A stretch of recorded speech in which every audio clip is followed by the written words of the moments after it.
Fala galera, beleza? Tranquilidade? Estamos nós aí para a segunda parte da aula 1, conceitos e formação do solo. Aula 1, sempre chamando a atenção para um detalhe, né? Aula 1, quando eu estou pensando o terceiro ano, e o terceiro ano está previstas duas aulas, né, para trabalhar pedologia.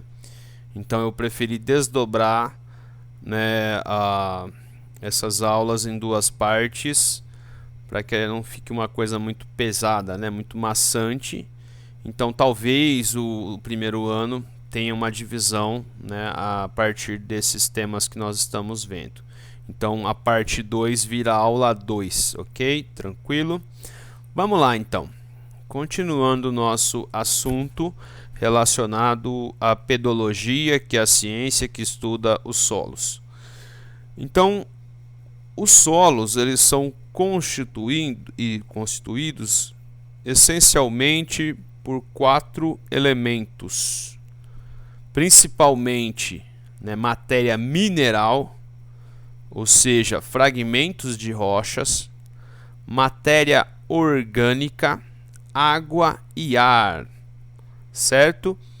Então percebam que a maior parte seria o elemento mineral, e aí nós vamos ter quase que um empate entre água e ar e uma pequena camada de matéria orgânica. Alguns solos vão ter mais matéria orgânica e outros solos menos. Então, como nós falamos na aula passada, quanto mais matéria orgânica o solo tiver, né, mais rico ele é, certo? Mais valor ele tem.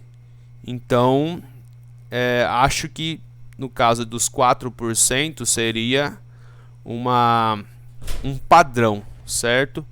Para o solo. Os aspectos que estão envolvidos na formação do solo, né? Então, quais seriam os agentes envolvidos na formação do solo? Podemos colocar como o principal o clima, o relevo do lugar, os organismos vivos, o tempo e a rocha. Então, entendendo que a rocha é o material de origem, certo? Então são 5 elementos que nós vamos analisar.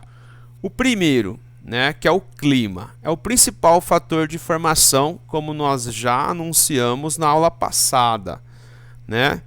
Então, como está colocando aqui, materiais derivados de uma rocha, mesma rocha, podem originar solos diferentes por conta do clima. Então, isso é um ponto importante, né? Então, cada lugar, né, você vai ter reflexo diferente do clima na formação do solo, né? E a característica do solo diferente a partir da condição externa, ok? A partir, né, da influência do meio.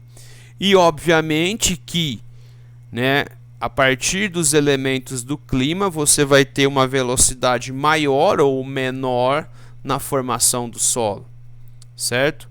Então, como nós falamos na aula passada, dentre todos os intemperismos, o principal na formação de do solo é o químico.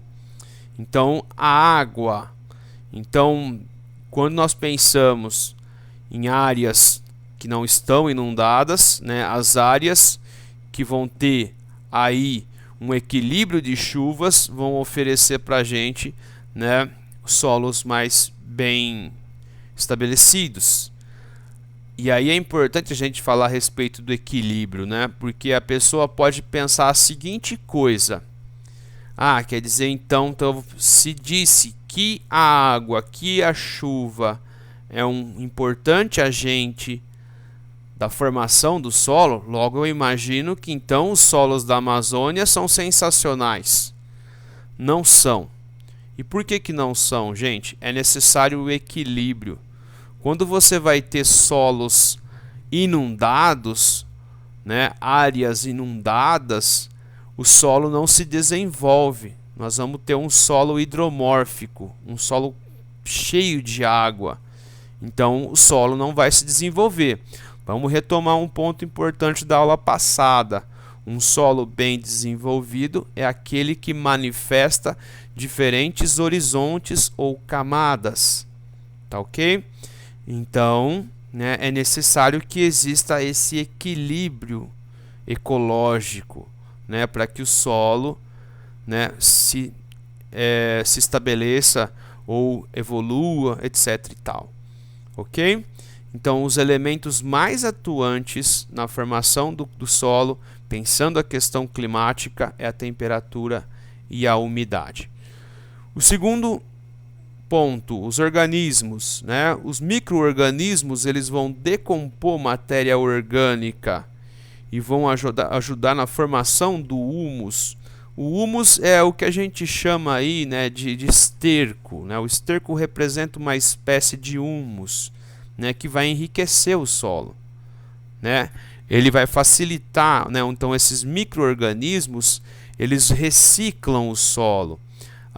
As minhocas têm esse papel, né, de aerar o solo, aquela coisa toda. A planta, ela vai também, de certa forma, lançar as suas raízes. Ela consegue, né, fazer com que suas raízes penetrem em algumas rochas, e isso também vai contribuir para a fragmentação das rochas, né? Então isso também é relevante. A macrofauna, formiga, minhoca, cupim, então também ajuda na formação do humus e a aeração do solo. Quando nós falamos do homem, né, aí entra mais numa questão, né, antrópica, né, como pensar uma ação antrópica, e ele pode, sim, o homem pode, né, fazer alterações no solo, como ele faz.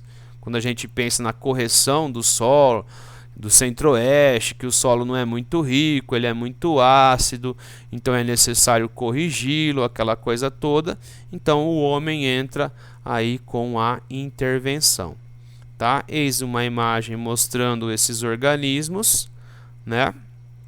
Aqui as minhocas. O material de origem. Então, um fato que é óbvio, né? Dependendo do material de origem, nós temos maior ou menor dificuldade, mais ou menos facilidade de formação de solo. Por quê, gente? Algumas rochas elas vão apresentar uma durabilidade muito maior, uma dureza muito maior. Por exemplo, como as rochas ígneas, né, ou magmáticas, as metamórficas também, né? Então elas são mais resistentes. E outras são menos resistentes, como as rochas sedimentares, certo? Então você vai ter um avanço maior ou menor dependendo do material de origem. E aí eu recomendo que vocês vejam, né, essas categorias dentro da apostila. O relevo. E aí também o relevo ele é fundamental. Nós vamos perceber depois, quando trabalharmos a aula sobre os problemas do solo, que sempre em áreas acidentadas o solo é mais raso, enquanto que em áreas mais planas, né, áreas com mais drenagem, nós vamos ter melhores solos, né? Então, nós percebemos isso quando a gente está em janeiro, dezembro e vê lá alguns deslizamentos acontecendo, né, em áreas serranas, né, às vezes nem moradias existem, é uma área de mata, só que a chuva é tão intensa, né, que faz com que o solo, mesmo que exista a árvore e a raiz segurando o solo, que aquele lugar deslize. E por que que desliza? Porque a camada de solo é muito superficial. Então, se uma árvore que tem raiz, que ela consegue se intrometer ali no solo, às vezes até tocar na rocha, né, desliza, imagina uma moradia então, certo? Então, em áreas mais íngremes ou acidentadas, a erosão é maior, os solos são mais rasos, as rochas são mais expostas. E em áreas planas, a tendência é de formação de melhores solos, ok? E o último ponto é o tempo. O tempo, né, como o nome já diz, é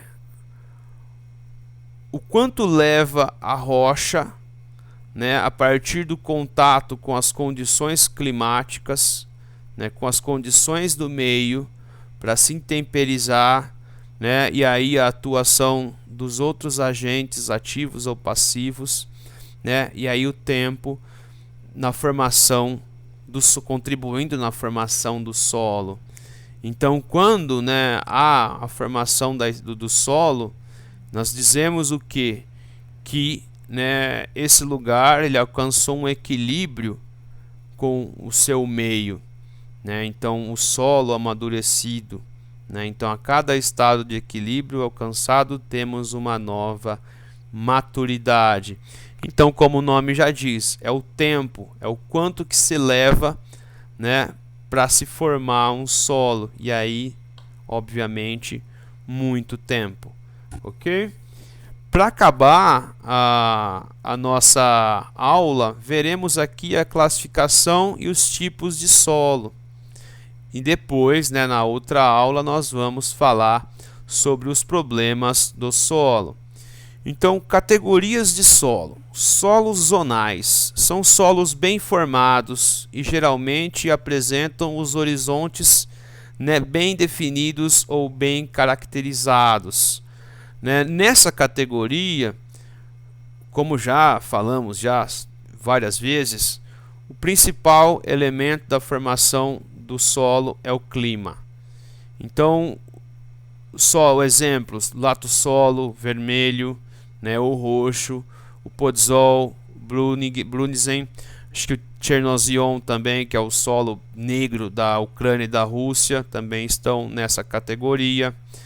Solos interzonais, né, correspondem a solos cujas características indicam a influência preponderante do relevo ou do material de origem, certo? Então, aqui nós já não vamos ter solos tão especiais quanto os solos zonais que falamos. Aqui exemplos de solos interzonais. Veja aqui aquilo que eu disse, ó, um solo hidromórfico, ok? Então, um solo hidromórfico é um solo que vai ter um exagero de água e aí não vai colaborar para a evolução do solo em si. Um exemplo também aqui é o solo alomórfico, que é um solo carregado em sais, ok? Solos azonais são solos cujas características não se apresentam bem definidas, né? São solos recentes, instáveis, que não vão ter o horizonte B. São solos que vão estar muito presentes perto de rios. E aí, né, como o exemplo do solo dos aluviais, solos aluviais que vão ter um acúmulo de material sedimentar, né? Vamos aqui ver os exemplos. O solo zonal, e a gente consegue ver aqui os horizontes, e aqui um solo azonal, em que nós não conseguimos ver os horizontes. Opa! Tá?